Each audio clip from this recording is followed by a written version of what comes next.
This is my intro music. Welcome to the video. I hope you like it lots, so don't forget to subscribe and click the thumbs up button. Now let's react. Hey, hi, hello there. Welcome to another Fat Acceptance Friday. Woo, got that one out. That took me a minute. I'm not redoing it. All right. So today, since everybody really seemed to like me going over Graphically Alex, somebody suggested the Hidden channel, and then of course because the name was spoken out loud, all of the devices I have in my house heard it. And then it started popping up in my feed because I swear to you, this has never popped in my feed before. So I went over and I checked it out. And this is a very small channel. And they've got a lot of bad acceptance stuff on there. I've not watched anything. So this could be a train wreck. Or this could be really good. But I did notice that one thing they did have are these little videos. This is a half-hour long. Videos called A Year in something something of random fat acceptance personality. And they have Jade. And I was saying, back when I covered very briefly Jade's meltdown, look, I don't know what's going on. I haven't had an update. I'm really not following it because I feel like personally that's kind of Jade's problem, and I feel like that's a Jade can figure that out without the whole damn world watching kind of a thing. But leading up to that, Jade has been a very outspoken fat acceptance advocate, and that I do feel like I can talk about. And so this person apparently feels the same and was apparently going over a year of Jade's TikTok, and I think it's the past year. I think, just kind of glancing over it. Because this particular video we're going to look at is 7 months old. Today being April the 17th. So if it is what I think it is, this will kill two birds with one stone. Right? Hopefully. We'll find out. I could be completely wrong. But I'm hoping that this person will be going over Jade's TikTok, kind of like how I do with Anna's TikTok, you know, month by month. I don't think this is going to be month by month kind of a thing, but, you know, going back through Anna's TikTok and just kind of looking at it, we're going to be using this as both a way to check out the hidden channel, see what they're up to, see if they're if they're a pro fat acceptance channel. Maybe they're highlighting fat acceptance personalities that they like. Maybe they're an anti-fat acceptance channel. I think that's actually more what they are. And they're highlighting fat acceptance personalities that they would like to challenge. If so, they've got a lot of good videos on here that I might actually use if this is what I think this is. Because as I was saying in the Graphically Alex video, it's difficult to just kind of jump in because everything's so scattered.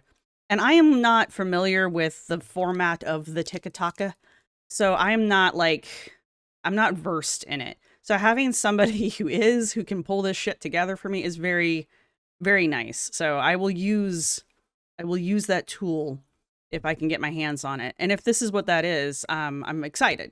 So hopefully we're going to learn together. If this video turns out to be a train wreck, we might use it anyway because Friday is tomorrow and I would like to have a video up. And I'd like to get this up before Friday so y'all have something to watch. Anyway, that being said, I am going to, well, no, actually I'm going to hit play, see how slow it is. Probably I'll still end up speeding it up and then slowing it back down if I need to. I don't know, we'll play around with it. But yeah, anyway, there are my hopes and my dreams for this video. I hope we can all get along. Thank you to everybody who's been supporting the channel. Thank you to my subscribers. Thank you to my members. You guys rock. Thank you for everybody who's going to hit the thumbs up button. If you are enjoying this content, please let me know. And you might as well subscribe. I've not subscribed. I have not subscribed, as you can see, to the hidden channel yet. And I've not thumbs this up because I don't know what I'm in for yet. But maybe by the end of this, we will. I will be linking this video, Hell or High Water, down in the description down below. I'm just going to say right now, it doesn't matter what the result of this video is. If you can't say if you can't say something nice, don't say anything at all. This is not an invitation for people to go to any channel ever and go say something nasty. So, you know, if you can't play nice, just don't play. There's that. I am probably going to be nibbling on this taco whatever. Chocolate, I think is the name of it. Because I need to take my medications and I need to do that with food. I know. Don't come for me. This is like the world's worst chocolate, by the way, so I'm punishing myself. Let's put it that way. If you like chocolate, that is powder. This is the world's dry, I mean, like, not like sucks the moisture out of your mouth. It does that as well, but it is just dry. It powders in your mouth. The filling is supposed to be like lemon meringue, and it's like powder. It's just powder. It's powder in chocolate cup form. I'm sorry if you're someone who likes these. They're not good. But I'm going to eat it anyway because I paid for it.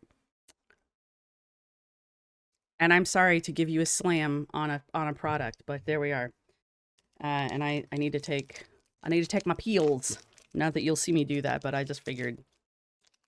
I don't know why I felt like I needed to share that, but here we are. All right. Let's start with this at 125.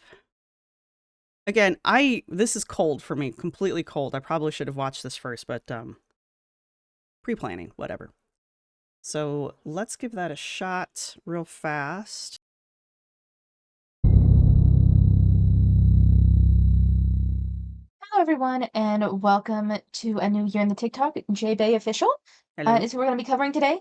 So I was originally going to finish that like update thing with Fat Fab Feminist because there was like some really interesting points that I had been wanting to get to, and I thought today was a good day. But Okay, I do kind of want to cover Fat Fab Feminist. Look, I had a late night last night. All right. For those of you who know, last night I did the second part of the 2-part collab that I did with Therapy Today, which went really well. That was really fun. Everybody who was leaving comments seemed to really enjoy it. There were a couple people in the comment section who were trolling, but you know, I have really good mods. I'm not slamming anybody. I'm just saying I have really good mods. So thank you, my mods. But anyway, we had a really good time. But yeah, it was late for me because I turn into a potato when the sun goes down. I'm an old person, and that's what we do. Anyway, that was a very long way of me explaining that my brain is slight mush right now. Anyway, go. Victoria has done that thing again where she's like privated all of her videos from the past year. Ah. So someone That explains a lot because I was looking at, she has a YouTube channel. She has a YouTube channel and I was looking at it, but there's not a whole lot there, but I feel like there was more there the first time I looked at it than there was the second time I looked at it. So at least I know I'm not crazy. I look like I'm at a fancy tea party because I am. Oh, no. said they There we go. would like to see a year in the TikTok of Jade. So that's what we're going to do. This is going to kick Cool. off that series. Now, I've already looked to see where our year is going to start. And I Okay. just wanted to scroll so that way you guys can get an idea of just how much material we have to work through. The thing is, though, is that for a lot of her fashion stuff, especially when it's like plus size friendly towels that fit above a 6X, I might show those, but like the commentary is going to be fairly minimal because there isn't a huge amount to comment on with those. I'm much better with talking about rhetoric than like absurdity of the situation, that sort Okay. All right. So we're going to focus on rhetoric, which I would prefer, actually. of deal. Now, there it is. This is where our year starts. So let's just get into it. Cool. So it does look like, because I've already scrolled through JBay's stuff when I was looking at the last few videos. So I scrolled through JBay's 2024, because it's 2025 now, if you didn't know that. I scrolled through JBay's 2024, and I think this is around the beginning of 2024 in my remembrance. No, I lied. This is so this video that she's pulling up right now was from August 2023, or sorry, yeah, 2023. So this is from August 1st. She's going to start her year in August 1st, 2023. That's not bad. So from 7 months ago, well, I mean, I can click on it. It'll tell me. Okay, so she posted this first, a year of TikTok of Jade. She started that in August of 23. Sorry, August 23, 2024, which makes sense that she went back to 2023 to begin this. I'm okay with that. It also means that if I really just want to do 2024, I could do the math and skip ahead to the sections where she's just doing 2024. She's got, I think, 7 parts of this. So that also makes me wonder, though, if when she got to what's going to be a year, she started it. I can't do things in my head anymore. All right, so when she gets to the Jade postings from August of 2024, she will have done a year of Jade. So if she does stop with the posts of Jade in 2024, August of 2024, we will go and pick up. We'll go pick up at that point on Jade's TikTok, assuming their videos are still there. That might also be an issue. But we'll go pick up from there and go from there.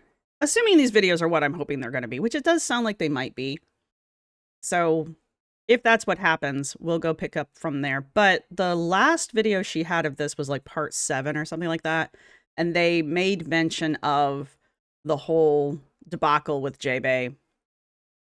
The recent debacle with Jade. So maybe she kept going after August. So I'm hoping for that. So maybe she'll go all the way up to the meltdown, which I think happened right after the first of the year. So I think that was a 2025 event. So anyway, talking too much. I'm thinking out loud. This is what you get when I react raw to things. Personally, yes, I do avoid longer flights, but there's a multitude of reasons, and let me tell you. This says, question, do you avoid longer flights as a plus size traveler?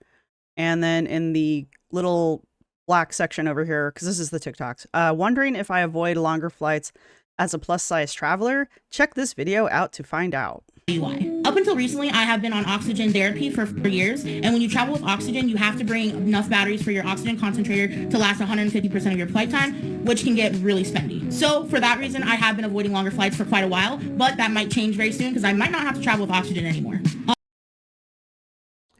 I wonder why you have to bring...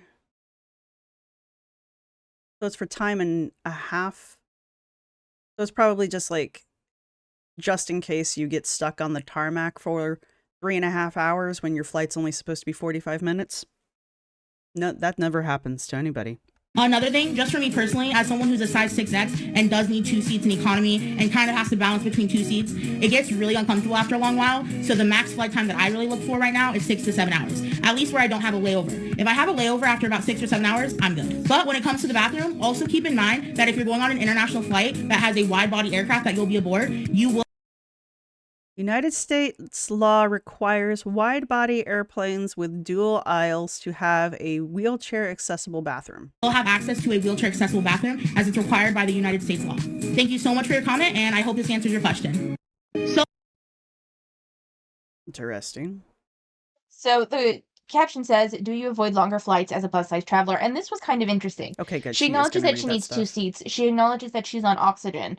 And she acknowledges that her general situation makes things very uncomfortable, and that limits the length of flight she wants to take. And what I find really interesting about this is that it's like this in no way worries her. This isn't even a matter of accessibility. We're not even talking about all of that. How is it that you are on oxygen? I had a family member that was on oxygen for about a year before they passed, and like it was really concerning. They especially towards the end, they always needed their oxygen on them, and without it, they would get very winded very quickly. They if they didn't wear it, even if they were sitting down, they would get winded and or get dizzy and lightheaded and all of that.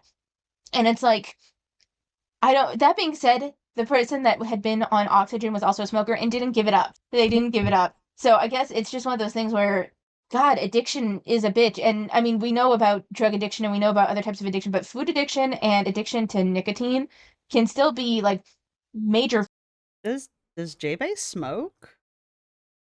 Please tell me Jade doesn't also smoke. fucking addictions that can dramatically impact their life. It's not as visible. I mean, I think maybe for food addiction, I mean, it's physically visible, but it doesn't necessarily register as an addiction the same way when you see someone you know is like abusing drugs, you can tell that they're addicted and it has just a completely different sense to it.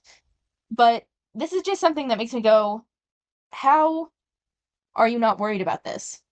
How does this not concern you at all? You know? A customer size policy is a special policy. So the caption says, question, was a customer of size policy. So this is very interesting. Oh, do you think maybe we should look at customer of size policies for different airlines? Would that be something you guys want me to maybe go into as a complimentary series? I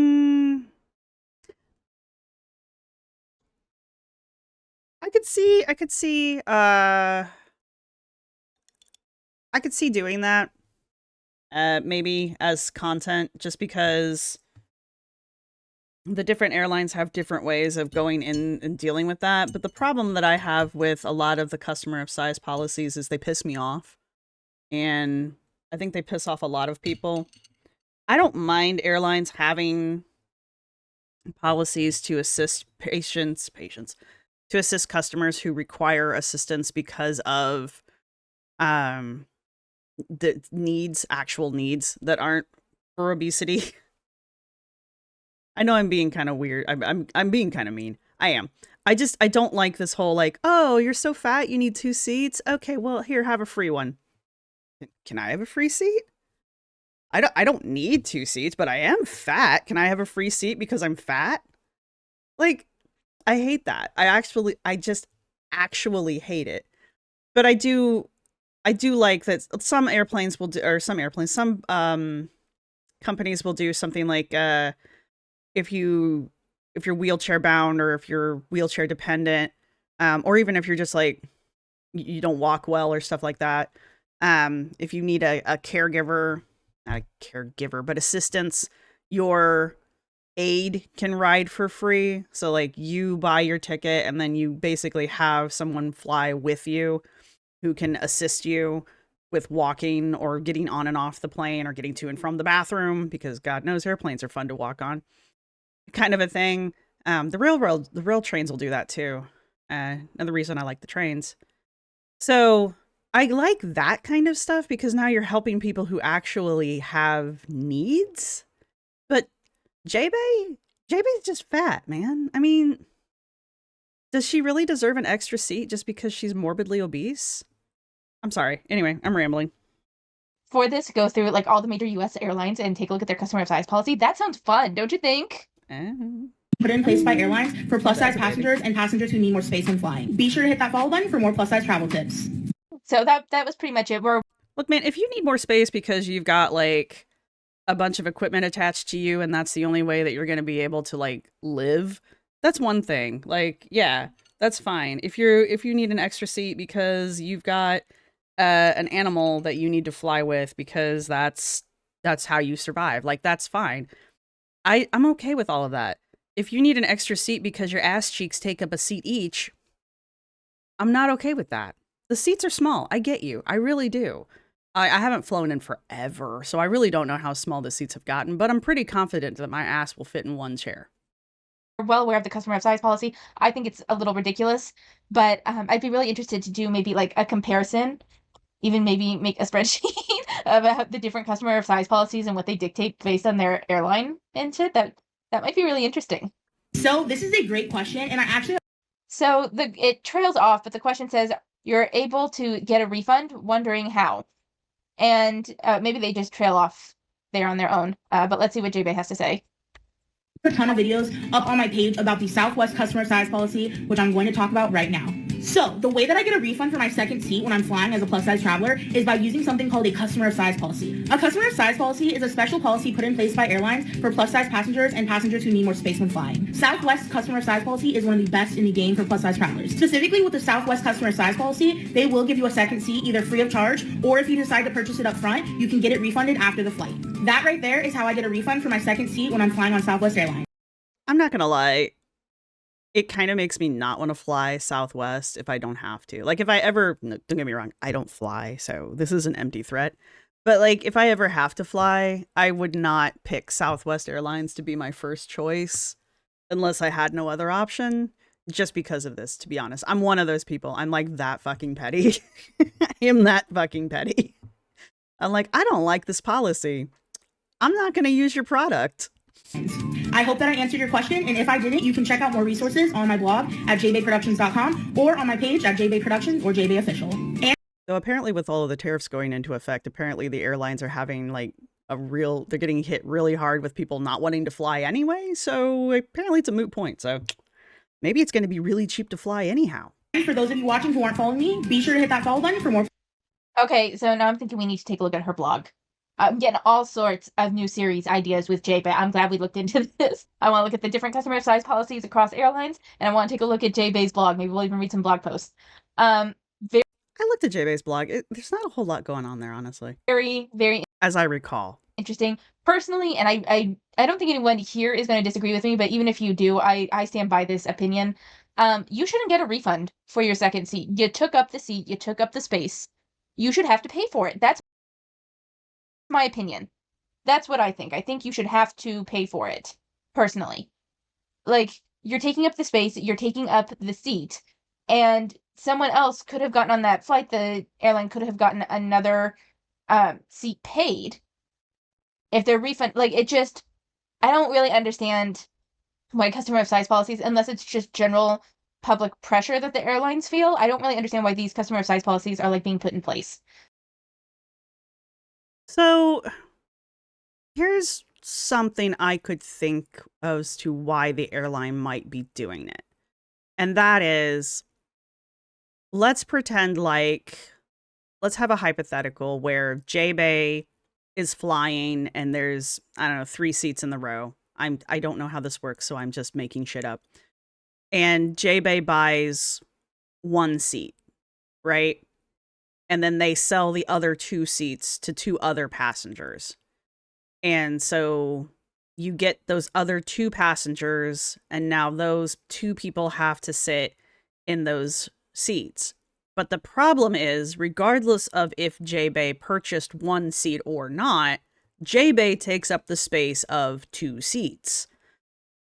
So now you've got a person who cannot fit in the seat that they purchased because J-Bay is taking that space up. And what can you do? You can't like put J-Bay in a zipper and zoop, put her, zip her into her seat, She's going to take up the space she's going to take up.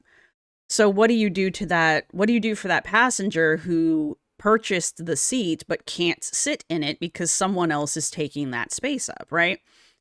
So they're going to lose out somehow on that seat, because if I were that person, I would be fucking livid, right? I would either want to be moved to a seat where I could put my ass in my own seat, or I would want a refund for the chair that I can't sit in, right? I paid money for that seat. I want to either sit in it without having to have someone else sitting on me, or I want a refund. And I'm one of those people that would make a fucking stink over it, because I am not going to sit on an airplane and have someone else sitting on me the entire fucking flight. I'm just not doing it. So I guess maybe that's what they're trying to avoid, because I guess they're like, well, one way or the other, we're losing money on that seat, because either the person who purchased the seat is going to demand another seat or a refund. So the simplest solution might be to just let someone like J-Bay have both of the seats, and then we're avoiding the problem altogether, right? Because now that seat's occupied one way. It's occupied, so we can't give it to anybody else, right? Because it's occupied in general, like it's going to be occupied. So maybe that's the logic behind it. Because again, whether J-Bay purchases both seats or not, J-Bay's going to take up both seats, because J-Bay takes up both seats. Is that she's already admitted that. So that maybe that's the reasoning behind the policy. I don't know why they would reimburse her for the seats. I don't know why they wouldn't charge her for both seats, because she is occupying both seats, and I mean, they could have sold that seat to another person. Again, that person might have, would have gotten pissy about it, I would hope. But maybe that's the logic behind it. I don't know. I look at Jade and her entitlement and I should get a free seat because I'm fat. And then I look at somebody like Anna, who used to travel a lot. And Anna was always very upfront about the fact that she would buy 2 seats. She would always purchase 2 seats when she flew. And this is even when she was smaller. Now, I don't know if she was doing it when she was much, much smaller. When she was doing her 20...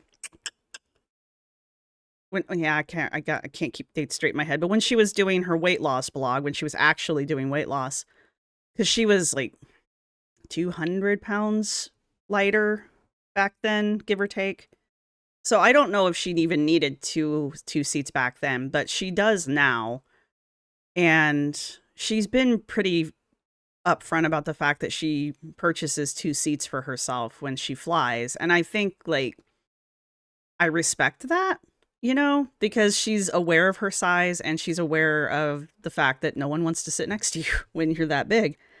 So she just avoids that conflict altogether. J-Babe just thinks that it's my problem and I need to deal with it. Well, I don't. It's your problem. Anyway. So there's that.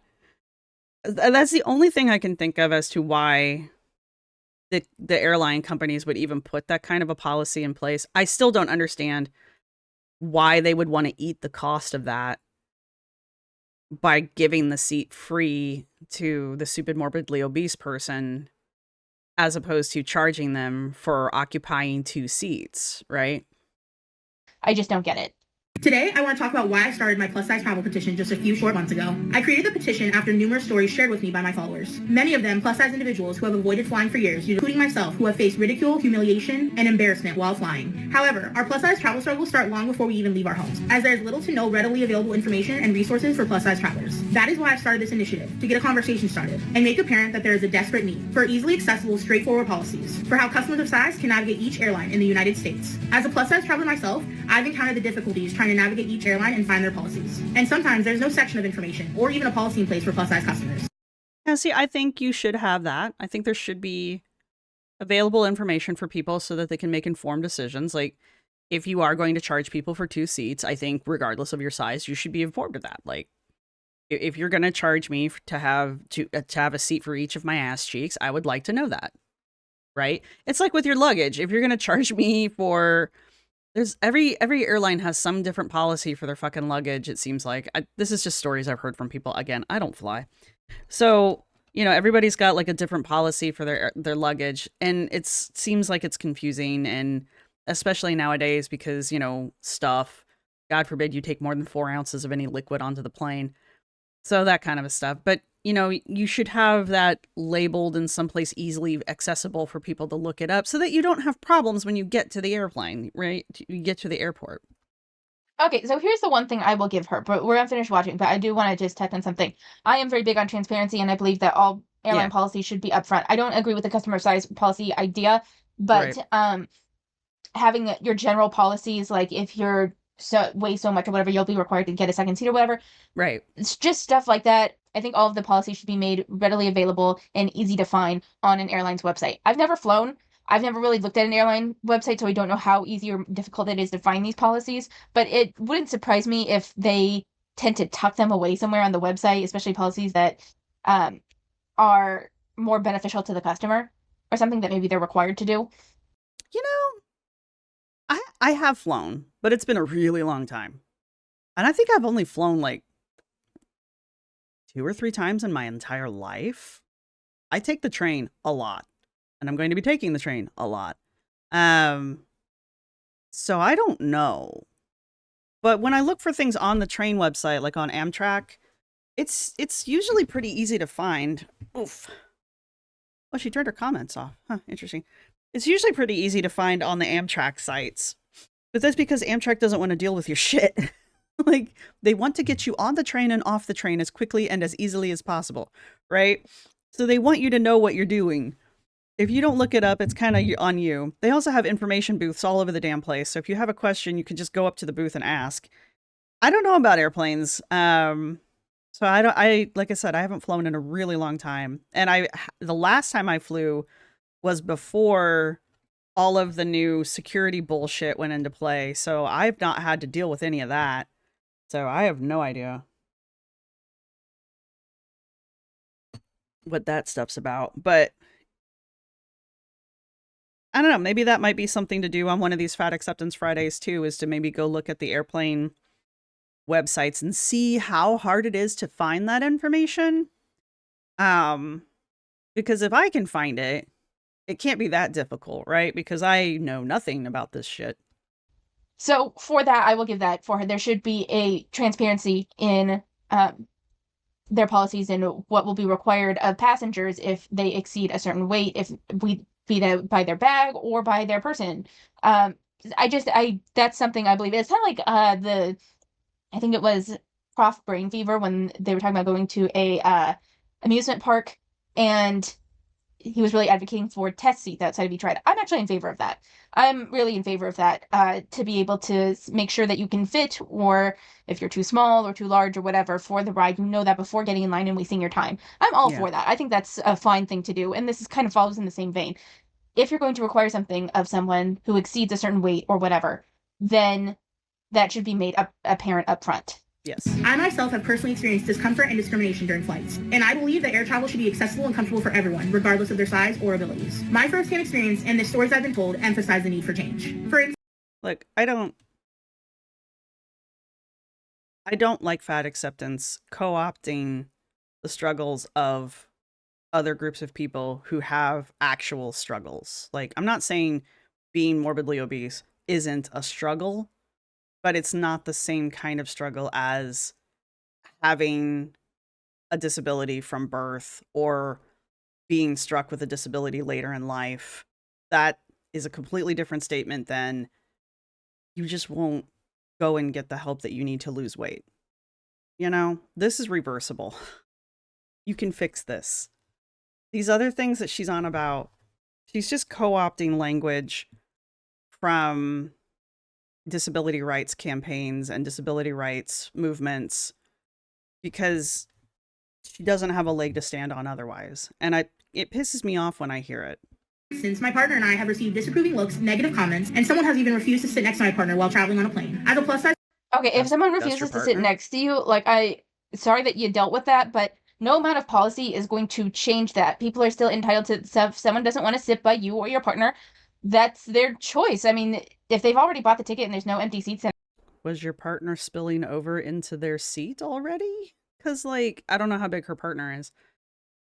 I mean, if I walked up to my seat and the person sitting next to me was already halfway in my seat, I'd be a little pissed. I don't know many people who would walk up on that situation and be like, oh, okay, cool. I rode on a train one time, and don't get me wrong, this guy was really friendly. Dude was big. Like 600 pounds big. And we were riding coach.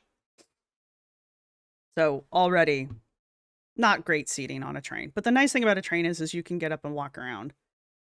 This dude was so big, he took up my seat on the train. And he apologized for it. But he still took up my seat. And I could not sit comfortably on my train seat without him pressing up against me and pushing me up against the wall of the train. And he apologized, but like, I don't want to be touched by a weird ass stranger, and it was uncomfortable. So I got up and I left, and I waited until he got off the train to go sit down in my seat. That's not an option on a plane, right? There's no like other cars you can go sit in on a plane. You can't go find an empty train seat on a plane and sit there until dude gets off the fucking train. Like, that's not how it works on a plane. That's the benefit of a train. But like, I can't imagine if I had been forced to sit there. It was a long train ride. I cannot imagine if I had been forced to sit on that train next to that dude the entire time. He was a big dude, right? It was very uncomfortable. Anyway, so I know what it's like to be next to somebody who takes up your fucking space. I can't imagine being stuck on a plane like that.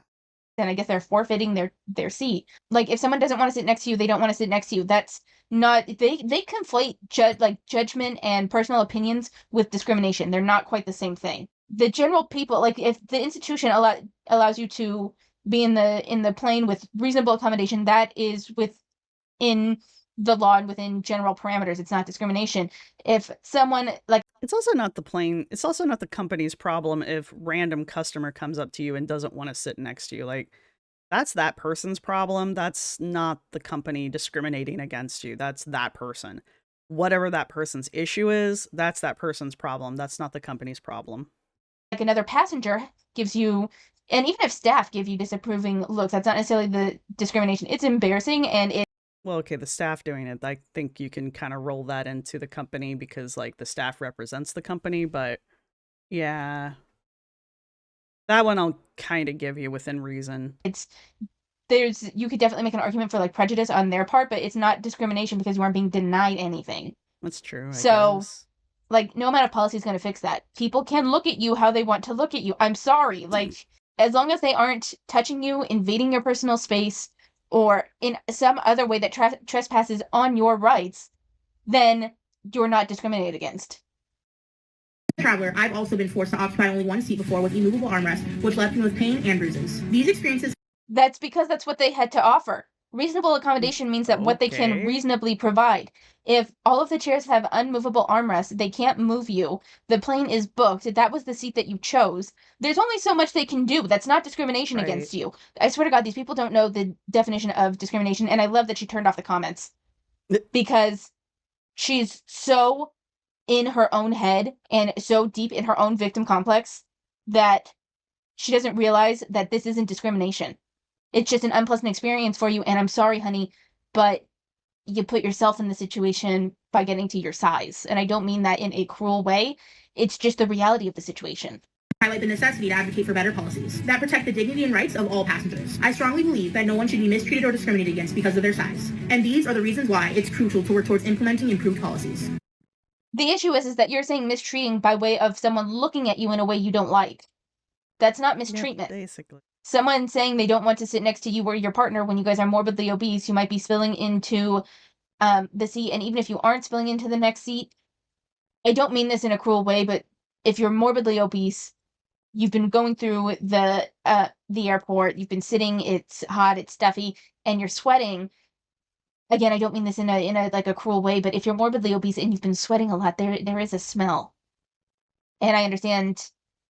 I was trying to be nice, but yeah, that dude. Like, he was apologetic and he was nice about it. But dude, it still sticks with me. I mean, it was not a pleasant experience.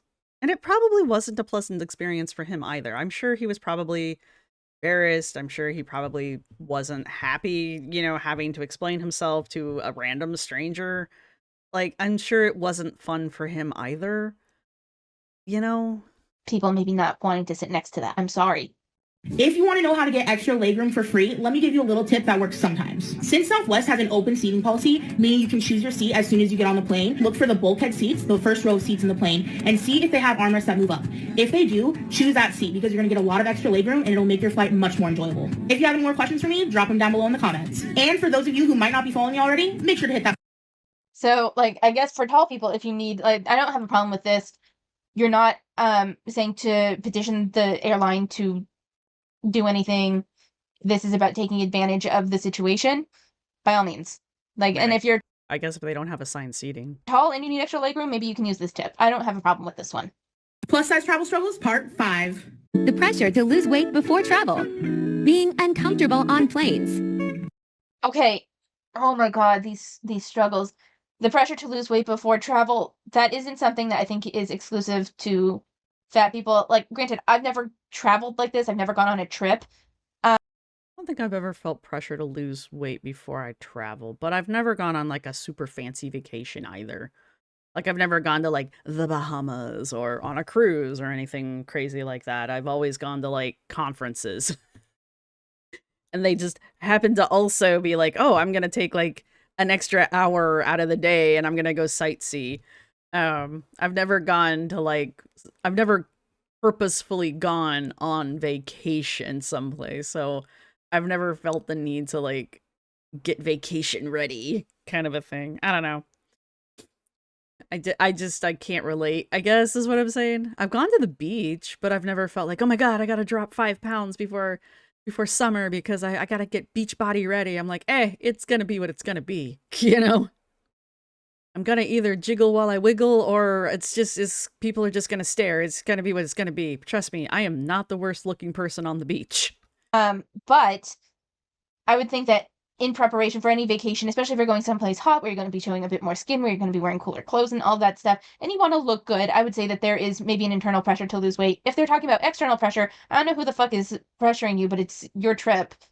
Just realize that if you're morbidly obese, there's probably going to be some barriers in whatever country you go to, because few countries deal with obesity the way the US does. It's not discrimination, it's just the nature of things. As Anna showed us when she went to Barcelona, and she couldn't shop because she was plus size than the pluses size that they sold. Yeah, so there's that. I could see people trying to maybe pressure someone to lose, and maybe not lose weight, but maybe get into shape. If you were going to do something like going on a hiking vacation or an excursion style vacation where you're going to go hike the Appalachians, or, you know, backpack across Europe, or I don't know, swim the Amazon. I can understand maybe trying to get your partners to get into shape for that, because I feel like that's more of a safety thing. Like, you don't want to take somebody who's not physically fit enough to do that stuff. But I also would think you're probably not gonna, like Everest, you're not gonna go climb Mount Everest if you're not at least somewhat prepared for it, right? I don't think you should be climbing Mount Everest anyway, but, you know, it was an example. Not knowing what plus-size travel essentials to pack. When there is no handheld shower head at the hotel, not being able to find cute travel clothes in your size, the lack of plus-size representation. I didn't have a handheld shower head in my own apartment until last month. I don't think I've ever been to a hotel with a handheld shower head. Like, where are you fucking staying? In travel. When the Are you fucking kidding me? The lack of plus size representation in like, what kind of representation exactly do you want? The lack of plus size representation in travel. What do you mean? Like, you don't see enough fat people in the commercials? Okay, I guess. I don't really, it doesn't ever really register for me, I guess. That's like, I've never looked at representation in travel. When the bed frame isn't plus size friendly at the hotel. Sweetheart, that bed frame isn't adult fun times friendly at the hotel, all right? They don't want you doing anything other than sleeping on that bed, okay? Oh, I don't see much representation for asexual people in travel. I guess that's the message that it's not. What the? I'm not going to give you that one. No, we're not going to play that game. No, I don't like that. I don't like that one at all. Sorry. Fuck? What the fuck? No, because, okay, look. There didn't used to be a lot of non-white representation in travel commercials. And that used to be, because that used to be the thing. Like, you saw white families going on vacation, right? And you used to see families going on vacation, or you saw white couples going on vacation. And that was the standard for advertising for travel. And so that was the dominant advertising group, the target group to advertise to. And we're going back to like 20s, 50s, right? This is what I did, okay? And it wasn't until advertising groups and companies started targeting minority groups specifically with ads to draw in African American groups, Asian American groups, and now you will see it's even only in the more modern era that you're starting to see Hispanic couples, Hispanic families being targeted for travel.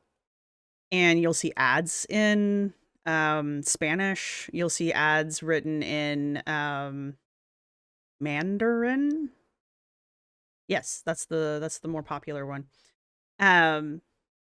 Because up until the more literally within living memory, it didn't seem like a thing. It's like, oh, well, the minority groups, they'll just identify with the white couples in the travel ads, and they'll just identify with them, and they'll just know that they can travel with, whatever. They can just come and do whatever. But it creates a visual barrier for minority groups when they don't see themselves represented in the ads themselves. Same thing with like products, cleaning products, cleaning products for mostly because they were targeting women within the family, because those are usually the ones who have the purchasing power towards cleaning products, that kind of thing. But like buying cars, they started targeting minority men, because men usually had the buying power when it came to the fancy, I was going to say something, the fancy cars.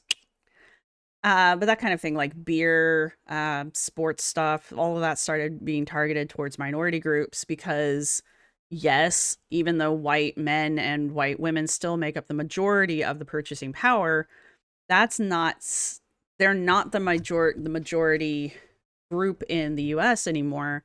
Minorities actually make up a larger purchasing group than just whites. And so companies are starting to recognize that. And in order to encourage minority groups to start purchasing more and going on vacation and traveling more, they started using representation of these minority groups in these ad campaigns. And by doing that, the minority groups see people who look like them using these products and going on these vacations. And so they start identifying with people who use and go on these groups and do these things. And that actually increases the number of people from these groups who use and purchase these products, right? So this crack about, oh, I don't see asexual people using, going on vacation. First off, asexual people don't tend to walk around with a big ass sticker on them that says, I'm asexual. So first off, that's a shitty statement to make in the first place. So I don't really appreciate that.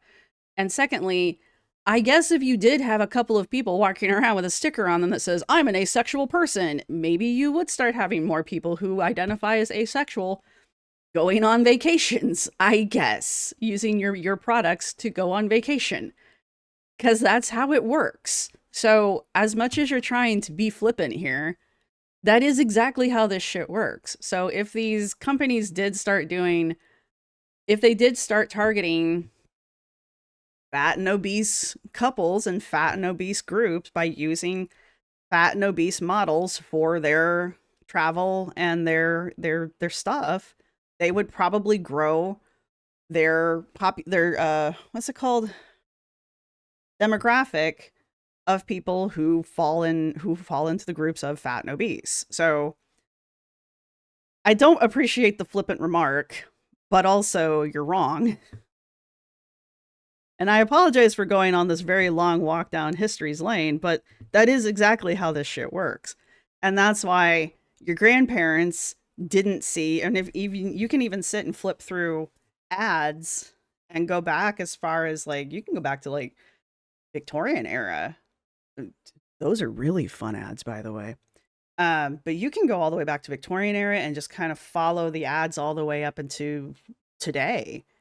And you will see the kind of like the slow inclusion of, first you'll see African Americans, and then you'll start seeing other small minority groups get included here and there. Not necessarily in the most flattering ways, but they do get included and things get cleaned up as we go. But you'll also see that they get included in very niche ways. And then the more we get into the modern era where we start having people like, there's no reason why, Asian people can't be buying bread and they don't necessarily have to be buying rice. It's kind of a thing. It's that kind of a thing. And now today, you see car commercials for, any kind of car, and you're just as likely to see an African American man driving a car as a white guy, as a Asian guy. Hispanic, still don't see very much of that, but you will see more of it, right? And the further along we get into society, and at least in the US, and the further along we get in like our societal evolution, the more it's just going to become common, and you're just going to have a random roll of the dice to see who's going to be in the commercial that day.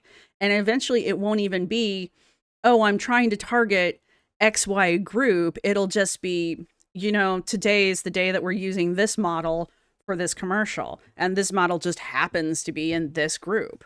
It's not even something that they're trying to target. It's just, oh, we're shooting a car commercial and this is the guy we hired. Eventually that's what we're going to get to. So, or who knows, maybe we're going to start targeting people based on like who's dyeing their hair what color that year. I don't know. I'm sure there will be something. But that's kind of my point. Whatever demographic we're trying to target as an ad company, that's going to be the people that we're going to be putting into the ads. So again, Jade does have a point about representation in the commercials, as weird as that does sound. And as much as I'm like, but think of the last time you saw a fat person in a commercial for any kind of vacation. And secondly, this whole like asexual people, first off, don't do that.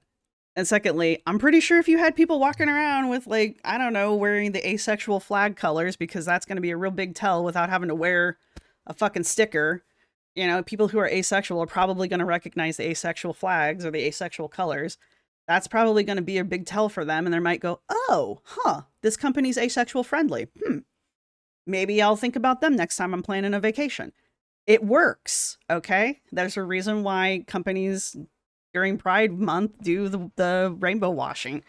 There's a reason why people were like, oh my God, Target's the best thing ever. And then Target quit selling rainbow shit. Okay. Anyway, that's my rant. What's the fuck? Like, what is going on? Seriously, I don't understand. You want to talk about representation? We can talk about representation, but representation in travel is just a little cuckoo bananas to me. I don't understand that. Representation in travel was a major barrier for racism, I guess, is where I was trying to go with that. So you want to keep hammering that on the head, and I'm going to keep hammering it on the head too. So it's just the reality of the situation. So. At all. And then when the bed frame isn't plus size friendly, again, so this goes back to the first TikTok that we covered. How does this not set off alarm bells for you? How is this not a wake up call for you? Genuinely. Again, that's not adult friendly times friendly. You're not doing anything besides sleeping on that bed. Bed frame isn't plus size friendly at the hotel. The lack of resources available for plus size travelers. One weight limits and seat dimensions aren't available on their website. The one thing I will say is that I do think that general seat dimensions, general dimensions for anything that passengers are going to be actively using, plus weight limits, should be easily available. I do agree with that. I'm all for transparency and information, and I think that it should be available. I do think that. I think the only with airplanes and that kind of stuff, I think that shit should be available because it does affect more than just plus size travelers, but like hotels and stuff, they may not think about that kind of stuff, especially like restaurants and stuff, especially mom and pop kind of things. They may not think about it. Like, who really thinks about their booth dimensions when it's just like Mama Joe and Papa Jim at their greasy spoon? They've probably never even thought that people would want to even know they don't even know what the dimensions of the booths are. Like, why would they even think other people might want to know that? They don't even have a website, kind of a thing. So that I can kind of give a pass to, but like the airplanes and the trains, they know that people they want to know if they can fit their bag there. They want to know if they can fit their asses there. They want to know, all these other things. Like, people are playing the numbers games when they're traveling, and travel companies know that. So they should have that information available. Dealing with hostility from other passengers because of your size. Well, did you buy 2 seats? This time goes back to you being uncomfortable on the plane. Very few people, I think, are actually comfortable on an airplane. Everyone deals with some level of discomfort. Yeah, that's a you problem. That's not a company's problem. That's a you problem. It's the nature of flying, from my understanding. And if you are so big, you only bought 1 seat and you're spilling into another passenger's seat, that hostility, I don't understand how you don't understand that frustration that you clearly perceive as hostility is to a certain extent warranted to a degree. And then even if it's just blatant hostility to someone that would be sitting next to you, sometimes people just show hostility as long as they aren't hurting you, threatening you, or whatever. Just mind your business and ignore them. Seriously. Today, I want to talk about my plus size travel petition that recently went viral. There has been a huge misunderstanding that I want other airline passengers to have to foot the bill for the suggested policy. Well, whether you want to or not, that's the end result, so. Changes outlined in my plus size travel petition, but that's not true. Let's just keep it real. The airlines have had a history of price gouging customers and overselling flights. With that So you're making it better by how?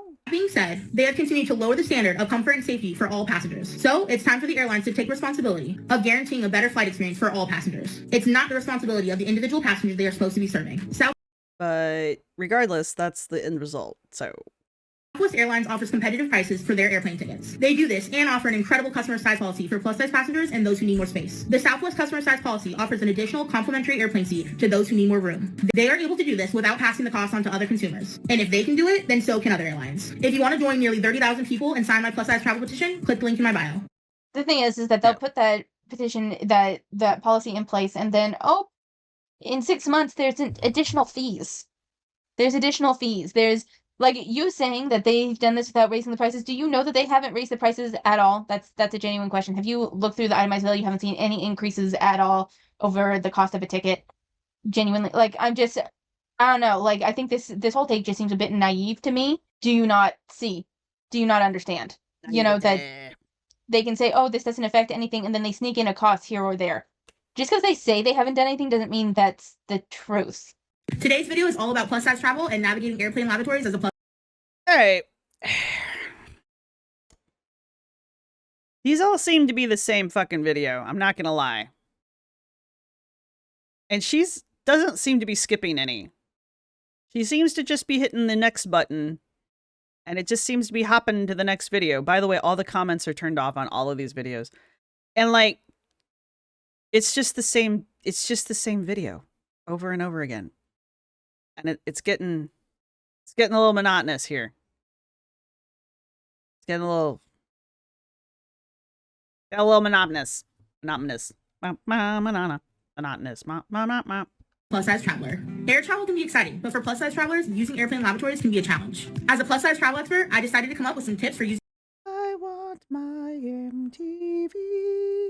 the lavatory as a plus size traveler. I'm gonna keep it real. As a woman who now wears a size 6X, I no longer fit in an airplane lavatory. So I have tips for avoiding it or for using it comfortably as a plus size traveler.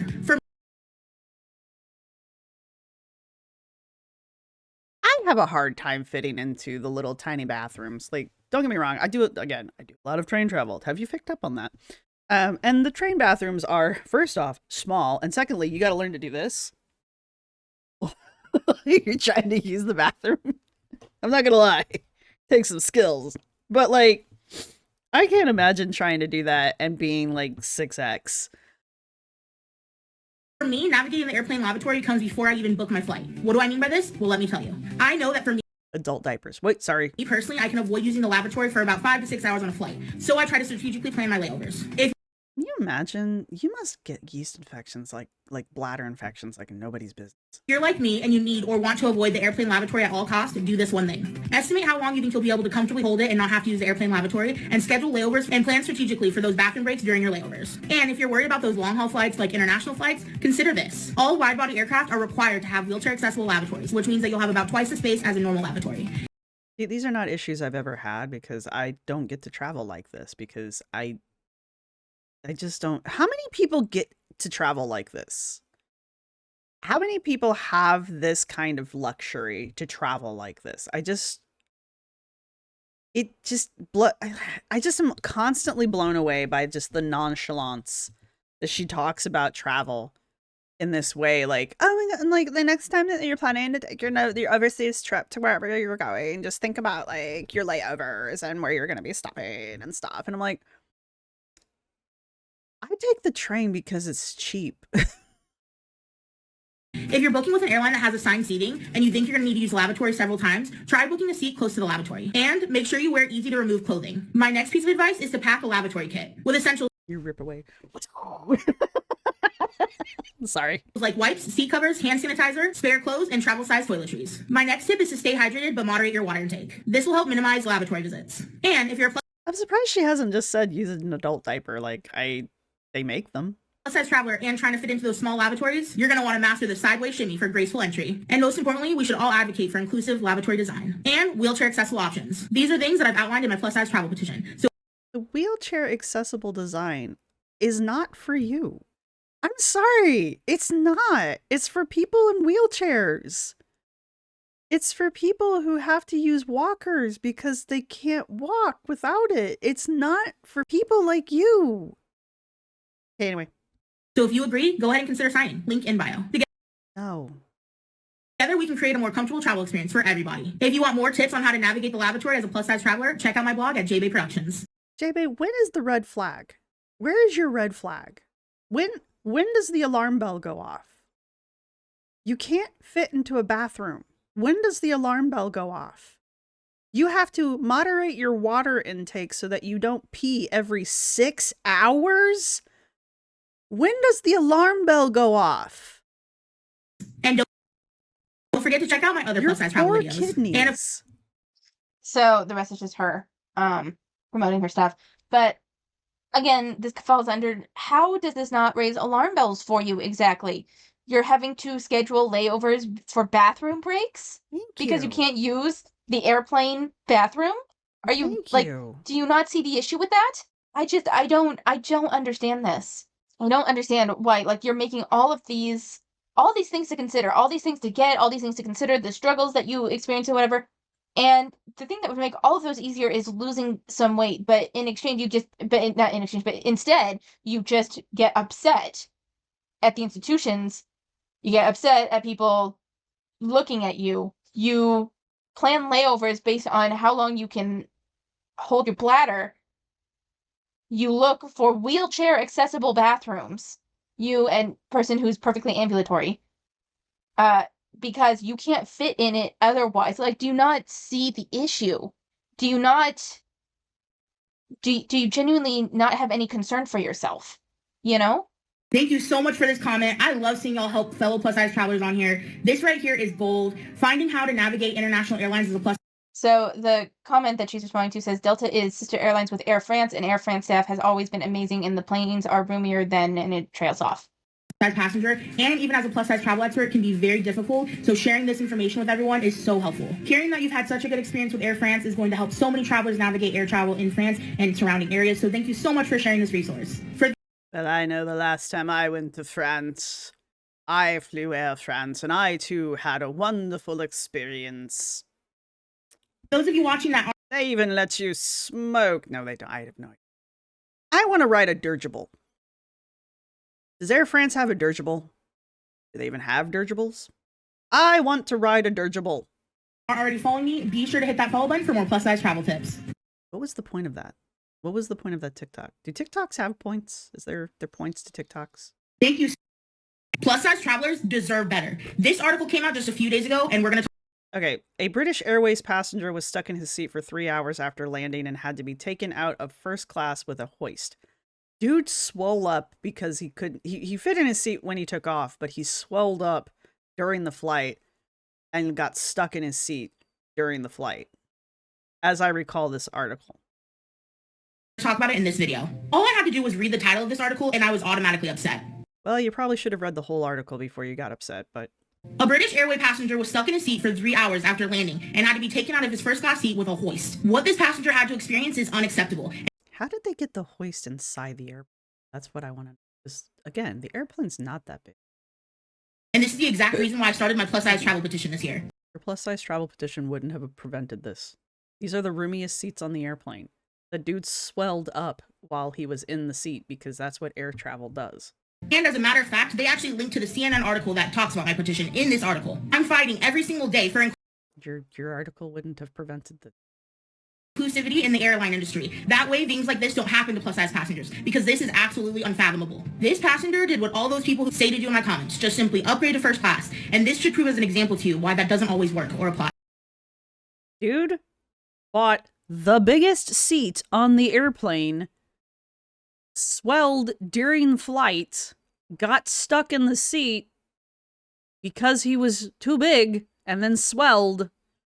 What in your petition would have prevented this? if anything, this story really kind of highlights that at some point, a red fucking flag should go off for y'all that maybe you need to lose weight. You know, don't get me wrong. Dude fit when the airplane took off, right? He fit into the seat at the beginning of all of this. That wasn't the issue to begin with. It's just because of the air flight. I think everybody swells a little during air flight. And he did. And during the air flight, he got stuck in the seat. And then when they landed, I guess you don't deflate. I don't know all the magical science that goes into airplanes. But he couldn't get out of the seat. And then how did they get the hoisted? There's the real magic for me. But yeah, they had to forcibly remove him to get him out of the damn seat. How embarrassing, right? And again, that's not his fault. He did what he thought was going to be the right thing. You know, he upgraded to first class. He got the biggest seat he could, but you know, okay, if you get out of that seat, I think the first thing that you would probably do is like, maybe I need to go on a diet. You know? This man was stuck in a seat, unable to move for 9.5 hours. That is not okay, and nobody should have to endure that. That Not the airplane's fault. Called physics. comes with pain, embarrassment, humiliation, and more. So I'm sure it was probably painful, and I'm positive it was embarrassing, especially if you had to go to the bathroom. if you agree and think that no human should have to endure this, go Not the airplane's fault. ahead and sign my plus-size travel petition today. Your petition would not have changed a goddamn thing. These are the biggest seats on the plane. Together, we can fight to make travel more inclusive and make sure that things like this don't happen anymore. Not a goddamn thing your petition would have changed. Plus, Okay, so here's the thing. I'm sorry that the guy got stuck. I am. And being stuck for 9.5 hours in a seat sounds fucking awful. And I'm Plus-size passenger was stuck in his seat for 3 hours after the plane landed. not denying that this was a very unfortunate experience for him. That being said, I don't understand Jade's indignant response. You know, this is unfathomable. It was 3 hours, but it's okay. Plus size travelers shouldn't have to deal with this. It's a standard size seat that fits most people. He got stuck because he's most likely morbidly obese. Like, I don't know how big this guy was, but they did what they could to get him out. It's a process. In order to not fit in that seat, you probably have to be pretty heavy. So they needed machinery that could handle his weight. They needed to finagle it into a tight space, meaning that the machine couldn't be too big. Not to mention the hustle and bustle and the general fast-moving atmosphere of an airport. It was probably difficult to get help immediately. Like, it's to me, just looking at the situation, the airline probably did their best to get him out as quickly as they could. I'm not saying that it didn't suck for him. It was a sucky. A plus-size British Airways passenger got stuck in first-class seat after his flight landed. Let's see if I can pull this up for y'all. Landed in the UK from Nigeria earlier on Saturday morning, the Sun reported. Newspaper reported that the passenger was wedged in his seat for about 3 hours after the 6.5-hour flight from, those places. Passenger was seated in 1A, a much-desired seat that is typically reserved for executive Gold Club card holders. The cabin crew got involved and tried to calm the passenger after he realized he was unable to leave his seat, but they were unable to shift him. Emergency services were called to get the passenger out with an engineering note outlining the plan. The note reviewed by the Sun, reportedly said, a volumetric passenger, I'm calling people that from now on, is stuck in seat 1A. The plane is to remove the suite door and use a hoist to eject him from the seat. The door was ultimately removed and the passenger was extradited from his seat using the hoist, the outlet reported. A travel website says the seats in British Airways first class are nearly 2 feet wide. The British Airways did not immediately respond to a request for the comment from the insider. Last month, CNN reported on plus-size passengers calling out to U.S. airlines for the shrinking width of airplane seats. Okay, that has nothing to do with... Where was the article that I read talking about why he got stuck? Squeezy jet tubby BA passenger gets stuck in first-class seat for 3 hours before being lifted out by hoist. All right. Let's go, the Sun. We don't sugarcoat shit over here. Christ. These are the seats, by the way, from what I understand. BA Insider said the passenger was mortified. BA being British Airways. Here we go. Passenger was mortified. It's astonishing because the seats are the most spacious available. It was embarrassing as it can get for him, especially when the door in the cabin had to be removed. Let's see. It sounded funny, but actually people felt sorry for him. Okay, this is people just kind of feeling sorry for the guy. The drama began after the plane landed. A volumetric passenger. All right, there somewhere I read an article. I guess you're just going to have to take my word for this one. Somewhere I read an article explaining that the reason why he got stuck, because he fit to begin with, was because of the up and down of the airplane. It's going to take me to another article. No, it's just going to take me to British Airways. The up and down, airplanes, you swell when you're on an airplane, and basically that's what had occurred during the flight. And he swelled up in the seat and then could not get out after the plane had landed, but he was fine during the flight. So, gonna have to take my word on that one, apparently. There you have it. Anyway. Situation, it sucked to be stuck there, but this isn't an example of mistreatment or discrimination. This was something unfortunate that happened because he was so outside the norm that he got stuck. He was volumetric, if one will. Stuck in the seat. I'm sorry for him. I am, but I don't think that this is like. Also, these were, again, the biggest seats on the airplane. Like something that's so unacceptable on the part of the airline that it just, I don't know, they had their own doors. A lot, We're approaching the 30-minute mark. I'm going to end it here. I'm really tired because I am working my new position. So the person that I'm supposed to work with who is full-time is, because my position that I got for my new job is part-time, is going to be on medical leave for the first week and a half of school. So I will be taking her spot. And in order to get to school on time, I have to get up at 5 a.m. Now, just to give you guys an idea, I typically get up at 6:45 on a weekday, 7:30 on a weekend. But like 5. We're not going to talk about how early I get up. Y'all would probably lynch me. 5 years ago, I was a go to bed at 2 a.m. sort of girl and get up at 10 a.m. I am not a natural morning person, so I am purposefully like inching my wake up time back, but I'm still fucking exhausted. And then my dog broke into my room last night, woke me up because she had to go to the bathroom because she wouldn't go before bed because there was thunder outside. Like, it's just been, I'm tired.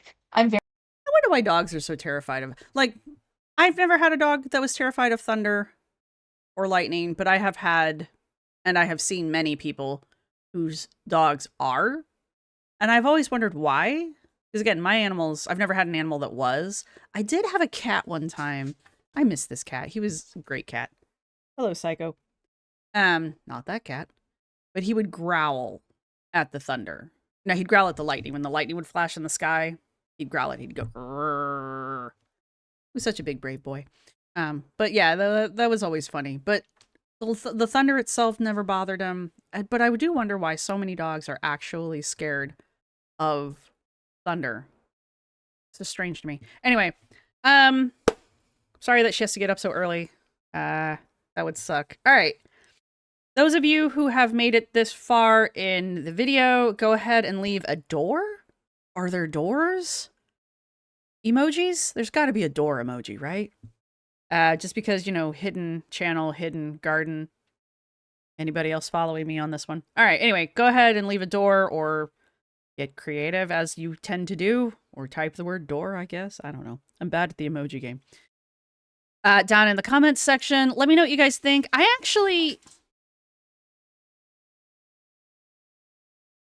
They're going to take my background. That's what's going to happen. I'm actually enjoying this channel. It's doing what I was expecting.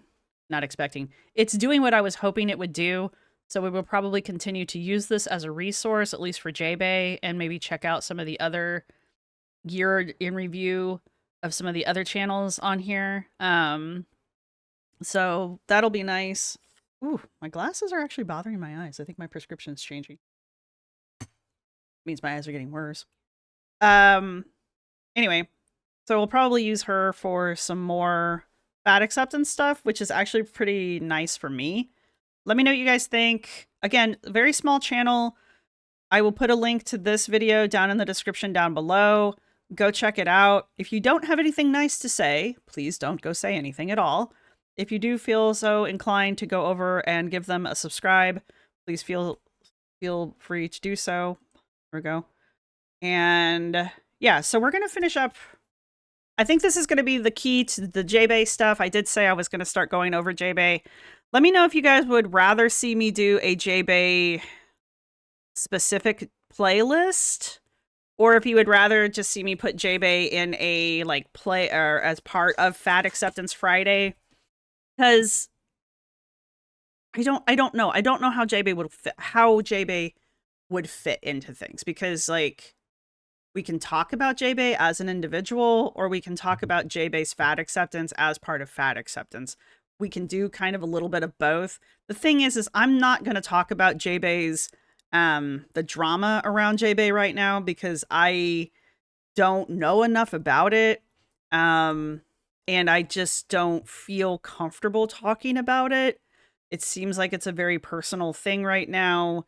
There's a whole lot of question marks around it, and I don't want to speculate about it because it just seems a little too many question marks, right?